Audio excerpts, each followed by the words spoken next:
Hello students, कैसे हैं आप सभी लोग। आई होप आप सभी बहुत बढ़िया होंगे। तो आज के इस वीडियो में हम डिस्कस करने वाले हैं डिफरेंट स्टेट्स, डिफरेंट राज्य के जो account officer, audit inspector, accountant या फिर कह लीजिए ईपीएफओ के एग्जाम में जो आए हुए क्वेश्चन पेपर हैं, यानी पीवाईक्यू, प्रीवियस ईयर में जो आए हुए क्वेश्चन पेपर हैं, उनका डिटेल में सॉल्यूशन हम इस सीरीज में डिस्कस कर रहे हैं। एंड इस सीरीज में आज मेरा 9th लेक्चर वीडियो है। 8 लेक्चर वीडियो ऑलरेडी अपलोड कर चुकी हूँ, राइट। और मेरे हिसाब से अगर आप इन एग्जाम की तैयारी कर रहे हैं तो ये लेक्चर वीडियो सीरीज जरूर देखिएगा, एंड तक देखिएगा, ध्यान से देखिएगा, क्योंकि ये आपके लिए काफी हेल्पफुल रहने वाली है। क्योंकि मैं इसमें डायरेक्टली इनके सॉल्यूशन नहीं बताने वाली, मैं आपको डिटेल में इस क्वेश्चन का जो लॉजिक है, इस क्वेश्चन से रिलेटेड जितनी भी इंफॉर्मेशन है, वो सब मैं इस क्वेश्चन के थ्रू आपको दूंगी, जिससे एक तरीके से आपका रिवीजन भी होगा। इसलिए क्वेश्चन सीरीज बहुत इंपॉर्टेंट है। प्लस ये क्वेश्चन जो है ना, पिछले कुछ सालों में आए हुए क्वेश्चन है, डिफरेंट स्टेट्स के एग्जाम में आए हुए क्वेश्चन है, तो ये क्वालिटी क्वेश्चन है, बहुत अच्छा स्टैंडर्ड है इन क्वेश्चन का। तो जरूर इनको रेफर करिएगा, और फिर इससे ये भी पता चलता है ना किस टाइप के क्वेश्चन एग्जाम में पूछे जा रहे हैं। ठीक, तो इसलिए ये सीरीज बहुत इंपॉर्टेंट है, जरूर इसको एंड तक देखिएगा। तो चलिए फिर लेक्चर स्टार्ट करते हैं। पहला question, gross profit ratio is 40%, cost of goods sold is 2,40,000, then what is the amount of gross profit. ठीक है, क्वेश्चन क्या कह रहा है कि अगर ग्रॉस प्रॉफिट रेशियो 40% है, कॉस्ट ऑफ गुड्स सोल्ड 2,40,000 है, देन आपको ग्रॉस प्रॉफिट बताना है। ठीक है, तो ये क्वेश्चन किस टॉपिक से है? रेशियो एनालिसिस टॉपिक पढ़ा है, उससे ये क्वेश्चन है। ठीक है, ग्रॉस प्रॉफिट रेशियो दिया गया है, कॉस्ट ऑफ गुड्स सोल्ड दिया गया है, आपको बताना है ग्रॉस प्रॉफिट। ठीक, तो इस क्वेश्चन को करने के लिए सबसे पहले तो आपको कुछ फॉर्मूले पता होने चाहिए। क्या फॉर्मूला पता होना चाहिए? एक तो ग्रॉस प्रॉफिट रेशियो पता होना चाहिए, जीपीआर, ग्रॉस प्रॉफिट रेशियो। तो ग्रॉस प्रॉफिट रेशियो क्या होता है? Gross profit ratio is gross profit divided by sales multiplied by 100। ठीक है, ये ग्रॉस प्रॉफिट रेशियो, क्योंकि ग्रॉस प्रॉफिट आपको निकालना है और ग्रॉस प्रॉफिट रेशियो दिया है। ठीक है, सेल्स तो खैर इसमें नहीं दी है, but this is the formula जो यूज होगा। ठीक, फिर इसमें दूसरा आइटम क्या दिया गया है? Cost of good sold. Cost of good sold दिया गया है। अब यहाँ पे देखिए ये सेल्स भी दी गई है, तो कॉस्ट ऑफ गुड सोल्ड और सेल्स से रिलेटेड कोई फॉर्मूला है? हाँ, फॉर्मूला है। देखिए ग्रॉस प्रॉफिट का फॉर्मूला होता है, gross profit is sales minus cost of good sold. ठीक है, ग्रॉस प्रॉफिट का फॉर्मूला क्या होता है? Sales minus cost of good sold. ठीक, तो ये दो फॉर्मूले बहुत काम के हैं, ये दोनों फॉर्मूले पता होना चाहिए। अगर ये दोनों फॉर्मूले पता है, then you can very easily solve the question. आप बहुत आसानी से क्वेश्चन सॉल्व कर लेंगे। ठीक है, चलिए अब करना शुरू करें इसको। ये दो फॉर्मूले, ये चीज यहाँ पे लिखी है। ग्रॉस प्रॉफिट रेशियो क्या है? Gross profit divide by sales, cost of good, फिर ये ग्रॉस प्रॉफिट क्या है? Sales minus cost of good sold. तो मैं इसको इधर ले आई, तो यानी कॉस्ट ऑफ गुड सोल्ड क्या है? Sale minus gross profit. ठीक, ये यहां तक समझ में आ गया। तो कॉस्ट ऑफ गुड सोल्ड को मैं लिख सकती हूँ, कॉस्ट ऑफ गुड सोल्ड क्या हुआ? सेल्स माइनस, ये ग्रॉस प्रॉफिट है ना, बट ग्रॉस प्रॉफिट क्वेश्चन में दिया है क्या? ग्रॉस प्रॉफिट दिया है? नहीं, ग्रॉस प्रॉफिट नहीं दिया है, ग्रॉस प्रॉफिट रेशियो दिया है। ठीक है, ग्रॉस प्रॉफिट रेशियो दिया है। कितना है ग्रॉस प्रॉफिट रेशियो? देखिए ग्रॉस प्रॉफिट रेशियो है 40%, यानी 40% यानी 0.4। This is equals to gross profit divided by sales. ये है, ये इसमें मैंने पुट किया। ठीक है, तो इसको मैं ऐसे करके लिख सकती हूँ ना, ग्रॉस प्रॉफिट इक्वल्स टू क्या हुआ? 0.4 मल्टीप्लाइड बाय सेल्स, ये हुआ। ठीक है, अब मैं इसको उठा के इस वाले फॉर्मूले में रख रही हूँ। कॉस्ट ऑफ गुड सोल्ड क्या है? Sales minus gross profit. Gross profit क्या है? 0.5 ऑफ सेल्स। अब इसको कैलकुलेट करें, ये क्या आ जाएगा? 0.6 ऑफ सेल। ठीक है, this is equals to cost of good sold. Cost of good sold question में दिया है क्या? हाँ दिया है, 2,40,000। 2,40,000 इज इक्वल्स टू 0.6 एस। ठीक, अब इसको हम करें 0.6 एस, एस मतलब sales, this is equals to 2,40,000। ठीक है, अब एस इक्वल्स टू क्या करेंगे? इसको इधर ले जाइए, ये इधर आ जाएगा 0.6, तो यानी क्या आ जाएगा?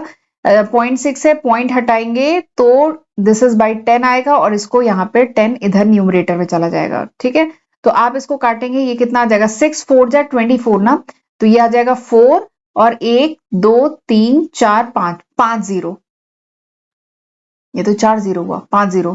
ठीक है, तो यानी 4 लाख, तो 4 लाख इज द सेल्स, ये निकल आया, सेल्स निकल आई 4 लाख। ठीक, बट क्या इस क्वेश्चन में सेल्स पूछा है? नहीं, सेल्स पूछा होता तो 4 लाख आ गया है, लेकिन इस क्वेश्चन में क्या पूछा है? Gross profit. ठीक है, तो ग्रॉस प्रॉफिट होता क्या है? Gross profit is sales minus cost of good sold होता है ना ग्रॉस प्रॉफिट। तो सेल्स कितनी है, सेल्स है 4 lakh. Cost of good sold कितना है, क्वेश्चन में दिया गया है 2,40,000। तो जब आप इसको कैलकुलेट करेंगे यू विल गेट 1,60,000। तो ये आ गया ग्रॉस प्रॉफिट। देखिए ऑप्शन में दिया है, हाँ दिया, option B is the correct answer. ठीक है, सिंपल सा क्वेश्चन है, बस इसमें आपको ये दो फॉर्मूले बहुत काम के हैं, ये दो फॉर्मूले अगर पता है तो क्वेश्चन हो जाएगा। ठीक है, तो समझ में आया, क्वेश्चन बहुत इजी था और आपके लिए सॉल्यूशन मैंने यहाँ पे लिखा भी हुआ है। एक सेकेंड, ये सॉल्यूशन मैंने आपके लिए लिखा भी हुआ है, इसको एक बार रीड कर लीजिएगा। ठीक, चलिए अगला क्वेश्चन देखते हैं। अगला क्वेश्चन कहां से है, कंट्रीब्यूशन मींस। अगला क्वेश्चन वो जो आपने सीवीपी एनालिसिस पढ़ा होगा, कॉस्ट एंड मैनेजमेंट अकाउंटिंग में टॉपिक है सीवीपी एनालिसिस, जिसमें हम पढ़ते हैं ब्रेक इवन एनालिसिस पढ़ते हैं, उसी में ये टॉपिक आता है, कंट्रीब्यूशन, मार्जिन ऑफ सेफ्टी, ये सब टॉपिक आता है। तो इसमें पूछा गया है कंट्रीब्यूशन मींस, 4 ऑप्शन दिए गए हैं, fix cost plus profit, fix cost plus margin of safety, sales minus fix cost, या break even point plus fix cost. ठीक है, तो कंट्रीब्यूशन क्या होता है, तो कंट्रीब्यूशन के दो फॉर्मूले हैं जो आपको पता होने चाहिए, दोनों फॉर्मूले बहुत काम के, उसके बिना कोई सवाल नहीं होगा। तो कंट्रीब्यूशन इक्वल्स टू क्या होता है, selling price minus variable cost. ये पहला फॉर्मूला है कंट्रीब्यूशन का, बहुत काम का है, ब्रेक इवन के क्वेश्चन करना है तो ये फॉर्मूला पता होना चाहिए। दूसरा एक और फॉर्मूला है कंट्रीब्यूशन का, contribution equals to F plus P. F मतलब फिक्स कॉस्ट, पी मतलब प्रॉफिट। ठीक है, तो ये दो फॉर्मूले है कंट्रीब्यूशन का, जो ब्रेक इवन एनालिसिस या सीवीपी एनालिसिस क्वेश्चन करने के लिए बहुत इंपॉर्टेंट है। ठीक, तो इसे पूछा है ना कंट्रीब्यूशन मतलब क्या है, तो कंट्रीब्यूशन मतलब है option A, fix cost plus profit. और कंट्रीब्यूशन के दोनों फॉर्मूले पता होने चाहिए, selling price minus variable cost and fix cost plus profit. ठीक है, तो यहाँ पे आपको समझ में आ गया होगा, option A is the correct answer. देखिए मैंने यहाँ पे लिखा भी है, कंट्रीब्यूशन मतलब क्या होता है, remaining sales after covering the variable cost. ठीक है, दिस इज कंट्रीब्यूशन। कंट्रीब्यूशन मतलब sales minus variable cost, contribution मतलब फिक्स कॉस्ट प्लस प्रॉफिट। ठीक है, क्वेश्चन में ये दिया है, तो दिस इज द आंसर। अगला क्वेश्चन देखते हैं। अगला क्वेश्चन कॉस्ट अकाउंटिंग जो सब्जेक्ट है ना वहां से है, कि cost of conversion means. Cost of conversion मतलब क्या होता है, तो देखिए कॉस्ट ऑफ कन्वर्जन मतलब होता है रॉ मटेरियल को फिनिश गुड में कन्वर्ट करने में जो खर्चा आता है ना, that is called cost of conversion. लेकिन इसमें एक बात ध्यान में रखी जाती है कि इसमें डायरेक्ट मटेरियल की कॉस्ट नहीं जोड़ी जाती है। देखिए हम डायरेक्ट मटेरियल को कन्वर्ट कर रहे हैं ना, रॉ मटेरियल को फिनिश गुड में कन्वर्ट कर रहे हैं, रॉ मटेरियल को फिनिश गुड में कन्वर्ट कर रहे हैं, उसमें जो खर्चा आ रहा है that is called cost of conversion. Cost of converting raw material into finish good, raw material को फिनिश गुड में कन्वर्ट करने में जो खर्चा है that is cost of conversion. तो इसमें क्या क्या चीजें आएंगी बताइए, इसमें क्या क्या चीजें आएंगी, और इसमें खास बात ध्यान रखनी है कि material, direct material cost excluded होती है। ठीक है, तो बताइए कौन कौन सा खर्चा आता है रॉ मटेरियल को फिनिश गुड में कन्वर्ट करने में। डायरेक्ट वेजेस, सारे ऑप्शन देख लीजिए, इसे एक बार रीड कर लीजिए। Direct wages factory cost, direct wages direct expenses factory cost, direct wages direct expenses direct material cost. तो मटेरियल कॉस्ट लिख लिया तो ये तो होगा नहीं, direct wages direct expenses and factory overhead. तो मैं बता दूं इन चारों में ये तो है ही नहीं, इन तीनों में क्या आंसर है, देखिए इसमें डायरेक्ट एक्सपेंस जोड़ा नहीं है इसलिए ये नहीं होगा। ठीक है, इसमें फैक्ट्री कॉस्ट जोड़ा है, फैक्ट्री कॉस्ट जोड़ेंगे तो डायरेक्ट वेजेस फिर से जुड़ जाएगी, तो बेसिकली क्या होगा, फैक्ट्री ओवरहेड होगा। ठीक है, तो कॉस्ट ऑफ कन्वर्जन बेसिकली क्या होता है, cost of conversion is the sum of direct wages जो लेबर कॉस्ट होती है वो, प्लस डायरेक्ट एक्सपेंसेस जो प्रोडक्शन से रिलेटेड होती है, प्लस फैक्ट्री ओवरहेड। ठीक है, तो कॉस्ट ऑफ कन्वर्जन इन तीनों का सम होता है। एंड खास बात है कि डायरेक्ट मटेरियल की कॉस्ट इसमें नहीं जोड़ी जाती है। ठीक है, तो option D is the correct answer. ठीक, चलिए आगे बढ़ते हैं, अगला क्वेश्चन देखते हैं कि which of the following is not a capital reserve. तो ये क्वेश्चन एकदम बेसिक फाइनेंशियल अकाउंटिंग जो क्लास 11 में पढ़ा है वहां से क्वेश्चन है, आपको बताना है इसमें से कैपिटल रिजर्व कौन सा नहीं है। तो आपने कैपिटल, मैंने डिटेल में वीडियो में पढ़ाया है capital reserve and revenue reserve के बारे में। ठीक है, तो इस क्वेश्चन में पूछा गया है कि कौन सा इसमें कैपिटल रिजर्व नहीं है, कैपिटल रिजर्व इसमें से कौन सा नहीं है। तो इसके लिए आपको सबसे पहले capital reserve and revenue reserve का जो बेसिक लॉजिक है वो पता होना चाहिए। ठीक है, तो कैपिटल रिजर्व होता क्या है पहले ये समझ लेते हैं, फिर मैं आपको आंसर बताती हूँ। देखिए कैपिटल रिजर्व क्या होता है, कैपिटल रिजर्व ये किससे बनता है, कैपिटल प्रॉफिट से बनता है, यानी वो प्रॉफिट जो ऑर्गेनाइजेशन के नॉर्मल कोर्स ऑफ बिजनेस से जो प्रॉफिट नहीं हो रहा है, ठीक है, वो क्या है, कैपिटल प्रॉफिट है। ठीक, देखिए सपोज करिए कोई कार मैन्युफैक्चरिंग कंपनी है, वो कार बना रही है, कार बेच रही है, तो उससे जो प्रॉफिट होता है, ठीक है, वो क्या है, रेवेन्यू प्रॉफिट, और उससे बनेगा रेवेन्यू रिजर्व। लेकिन नॉर्मल बिजनेस को छोड़ के बाकी दूसरे तरीके से जो प्रॉफिट अर्न हो रहा है, ठीक है, वो सब क्या आएगा, वो सब कैपिटल रिजर्व में। अब वो सब कैपिटल प्रॉफिट है एंड उसे कहां पे रिजर्व किया जाएगा, कैपिटल रिजर्व में। एंड कैपिटल रिजर्व को नहीं यूज किया जाता है for distribution as dividend. Dividend के डिस्ट्रीब्यूशन में कैपिटल रिजर्व को नहीं यूज किया जाता है। ठीक है, तो ये लॉजिक आपको समझ में आया। अब बताइए यहाँ पे, अब जरा ऑप्शन देख लेते हैं। Premium on issue of share, issue of share पे जो प्रीमियम आ रहा है, ठीक है, कंपनी ने शेयर इशू किया, 10 रुपए के शेयर को 12 रुपए 13 रुपए पे इशू किया, तो जो प्रीमियम आ रहा है ये कैपिटल रिजर्व है कि रेवेन्यू रिजर्व है? This is a capital reserve, capital profit है ना, ये कंपनी के normal routine course of business से हुआ है नहीं, तो capital reserve. Profit prior to incorporation, company के इनकॉर्पोरेट होने से पहले का जो प्रॉफिट है ये क्या है? This is also capital reserve. Share premium account, भाई शेयर को अगर प्रीमियम पे इशू किया गया है तो उससे जो फंड आ रहा है तो ये भी कैपिटल रिजर्व है। ठीक है, तो वैसे ही हमें समझ में आ गया कि ये तीनों अगर कैपिटल रिजर्व है तो आंसर तो यही होने वाला है। ठीक है, बट वैसे भी आपको पता होना चाहिए डिविडेंड इक्वलाइजेशन रिजर्व होता क्या है। तो देखिए, डिविडेंड इक्वलाइजेशन रिजर्व एक रेवेन्यू रिजर्व है।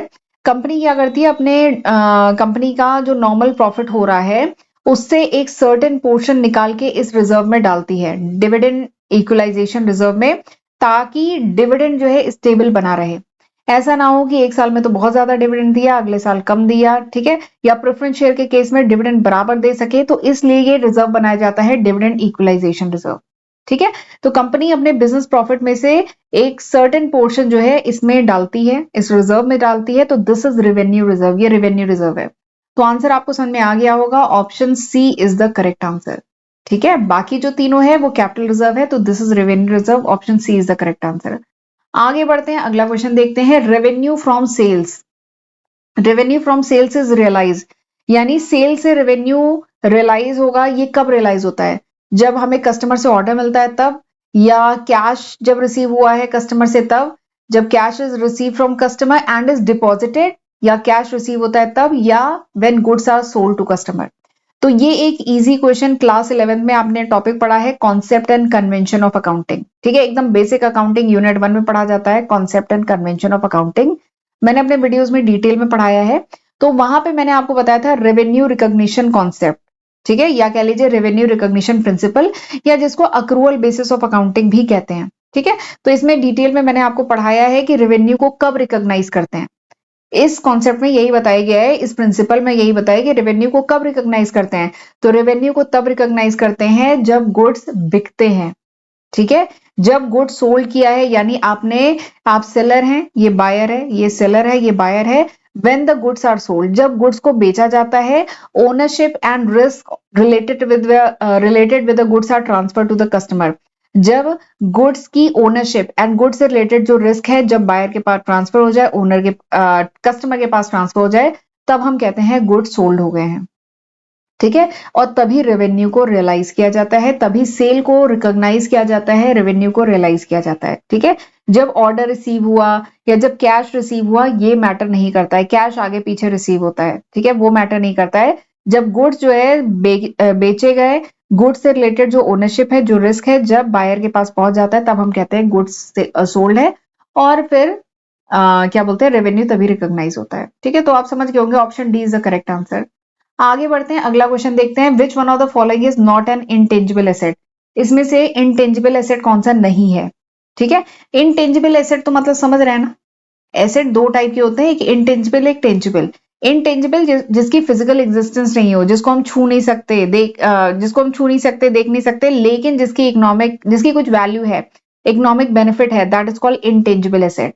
ठीक है, आप जानते होंगे पेटेंट हुआ, कॉपीराइट हुआ, ट्रेडमार्क हुआ, क्या आप इनको छू सकते हैं? इनकी फिजिकल एग्जिस्टेंस है? नहीं। जबकि फर्नीचर, ये तो बहुत इजी क्वेश्चन है, फर्नीचर को देख सकते हैं, छू सकते हैं, तो option D is the correct answer, furniture. ठीक, जबकि अच्छा, ट्रेडमार्क होता क्या है पता है ना, ब्रांड का जो सिंबल होता है दैट इज ट्रेडमार्क। कॉपीराइट क्या होता है? कोई भी लिटरेरी वर्क का जो राइट होते हैं, जैसे नहीं किताबों का कॉपीराइट होता है, ये नोट्स का कॉपीराइट है। ठीक है, पेटेंट क्या होता है? कोई भी इन्वेंशन वगैरह किया है, इसका लीगल राइट जो होता है दैट इज कॉल्ड पेटेंट। तो यहाँ पे आंसर समझ गए होंगे, option D is the correct answer. अगला क्वेश्चन देखते हैं, अगला क्वेश्चन क्या है? Loss cause by theft of good by salesman during a business hour is a loss of, यानी कुछ लॉस हुआ है, चोरी हुई गुड्स की बाय सेल्समैन। अच्छा, सेल्समैन ने कुछ गुड्स चुरा लिए, ठीक है, सेल्समैन जो है उसने कोई गुड्स की चोरी कर ली, उससे कुछ लॉस हुआ, और ये जो चोरी हुई थी ये बिजनेस आवर में हुई थी। तो ये जो लॉस है ये किस टाइप का है? ये रेवेन्यू नेचर का है, कैपिटल नेचर का है, डिफर्ड रेवेन्यू नेचर है, या डिफर्ड कैपिटल एक्सपेंडिचर है? ये किस टाइप का है? ठीक है, सेल्समैन ने बिजनेस आवर के दौरान कुछ गुड्स चुराए जिससे कंपनी को नुकसान हुआ। तो ये किस टाइप का लॉस है? तो देखिए ये नॉर्मल बिजनेस ऑपरेशन में हुआ है, ठीक है। जो गुड्स चोरी हुए हैं during the normal business operation हुआ है तो ये नॉर्मल बिजनेस के लॉस की तरह ट्रीट किए जाएंगे, इसे पीएल अकाउंट में रिकॉर्ड किया जाएगा, इससे PL and loss account effect होगा। ये कोई कैपिटल नेचर का नहीं है और ये कोई डिफर्ड भी नहीं है। डिफर मतलब समझ रहे हैं ना, डिफर मतलब जिसके बेनिफिट या लॉस को अगले कई सालों तक स्प्रेड किया जाता है, दैट इज कॉल्ड डिफर। ठीक है, डिफर करना मतलब होता है टालना, जिसको हम आगे कुछ सालों तक स्प्रेड कर रहे हैं, दैट इज कॉल्ड डिफर। ठीक है, ये बिजनेस का खर्चा है तो ये क्या है, रेवेन्यू नेचर है, तो option A is the correct answer. ठीक, आगे बढ़ते हैं। अगला क्वेश्चन जो है ये भी क्लास 11 में single entry system double entry system आपने पढ़ा है ना, वहां से क्वेश्चन है। एसर्शन रीजनिंग वाला क्वेश्चन है। एसर्शन क्या है कि single entry system is a very scientific system of maintaining account. Reason क्या है, under this system only such account are kept which are consider to be absolutely necessary. ठीक है, फिर इसमें चार ऑप्शन दिए गए हैं कि दोनों करेक्ट है, सेकंड करेक्ट एक्सप्लेनेशन है, दोनों करेक्ट है, सेकंड रॉन्ग एक्सप्लेनेशन है, एंड एसर्शन करेक्ट है, रीजन गलत है, एसर्शन इनकरेक्ट है, रीजन करेक्ट है। ठीक है, तो ये चार ऑप्शन दिए हैं। तो ये क्वेश्चन आप तभी कर पाएंगे जब आपको सिंगल एंट्री सिस्टम के बारे में आइडिया है। तो देखिए सिंगल एंट्री सिस्टम, पहली बात तो it is not very scientific. Single entry system कोई बहुत साइंटिफिक तरीका नहीं है, ट्रेडिशनल तरीका है। And double entry system is a scientific way. Double entry system scientific तरीका है और सिंगल एंट्री सिस्टम कंप्लीट नहीं, इसे इनकम्प्लीट अकाउंटिंग कहते हैं। ये जो सिंगल एंट्री सिस्टम है इसे इनकम्प्लीट अकाउंटिंग भी कहते हैं क्योंकि इसमें सारे ट्रांजेक्शन सारे अकाउंट नहीं मेंटेन किए जाते हैं। तो सिंगल एंट्री सिस्टम क्या है, it is not a scientific या कंप्लीट सिस्टम ऑफ अकाउंटिंग नहीं है क्योंकि यहाँ पे सारे ट्रांजेक्शन नहीं रिकॉर्ड किए जाते जैसे डबल एंट्री सिस्टम में होता है। यहाँ पे केवल सिलेक्टेड अकाउंट जैसे personal account and cash account record किए जाते हैं, इसीलिए इसे इनकम्प्लीट कहते हैं। ठीक है, तो इसमें जो दूसरी बात कही गई है ना, रीजन की only such account are kept which are absolutely necessary, तो ये बात तो सही है। ठीक है, इसमें रीजन सही है लेकिन असर्शन रॉन्ग है, असर्शन रॉन्ग है लेकिन रीजन सही है। केवल important account personal account and cash account maintain किया जाता है, तो ये तो सही है लेकिन साइंटिफिक नहीं है, this is not a scientific method, incomplete method है।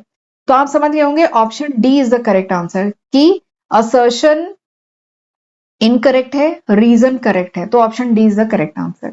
ठीक, तो चलिए फिर आज का लेक्चर वाइंड अप करते हैं। आज हमने 10 क्वेश्चन आज के लेक्चर में डिस्कस किया है। अगला लेक्चर हमारा पार्ट 10 पे होगा, तो अगले लेक्चर में हम बाकी आगे के क्वेश्चन डिस्कस करेंगे। राइट, तो चलिए फिर मिलते हैं अगले लेक्चर वीडियो में, तब तक अपना ध्यान रखिएगा। God bless you.